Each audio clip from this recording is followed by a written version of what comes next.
l'initiative de la ministre Montréal, il y a un poste de point d'appui Covid qui a été créé au sein des 9 CLPS wallons. Les 3 objectifs qu'on doit remplir dans le cadre de notre poste de point d'appui Covid, c'est de réaliser un diagnostic local auprès des professionnels qui abordent des publics vulnérables qui ont été choisis en fonction de la littérature. On participe aussi à l'organisation des différents ateliers qui ont été mis en œuvre dans le cadre des stratégies concertées et à la rédaction d'un document final. Ensuite, on doit accompagner les professionnels qui ont été lauréats des différents appels à projets dans le cadre des stratégies concertées Covid-19. Et là, le but, c'est vraiment qu'on les aide à mettre en œuvre le projet pour lequel ils ont été choisis.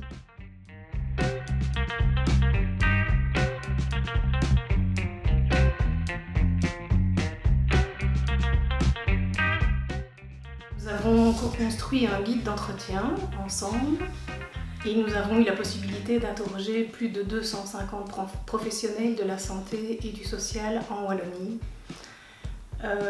Donc le but, c'était vraiment de recueillir le vécu des professionnels et de leur public pendant le contexte Covid et par la suite.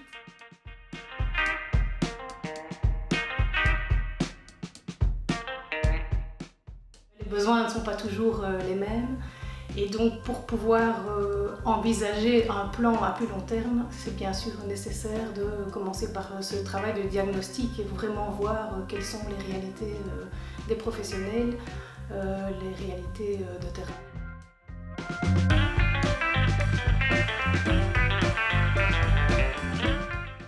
Cette récolte de données est vraiment la première étape de toute une série qui vont par la suite être co-construites pour finalement arriver à des pistes d'action pour les soutenir.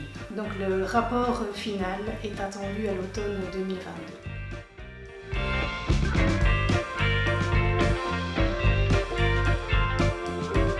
Une de nos missions principales des points d'appui Covid est d'accompagner des lauréats des appels à projets, comme par exemple ici Culture et Santé.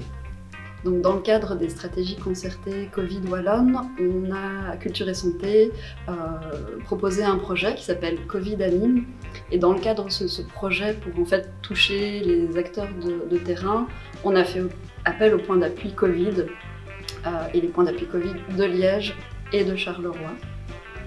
Et donc l'intérêt pour nous de s'associer avec ces points d'appui Covid, c'est vraiment de bénéficier du regard et de tout ce travail de diagnostic qu'elles ont fait pendant ces derniers mois. Donc elles ont une connaissance des acteurs locaux, de leur territoire, et ça c'est très précieux pour nous. De plus, elles sont intégrées dans des CLPS qui sont des structures avec lesquelles on travaille souvent en partenariat. Ce qui est intéressant de voir par rapport à notre projet Covid Anime, c'est qu'il a pris 2 directions vraiment différentes en fonction justement des réalités locales. Et finalement, ces accompagnements sont quelque chose qu'on fait de toute façon en tout temps au sein des CLPS.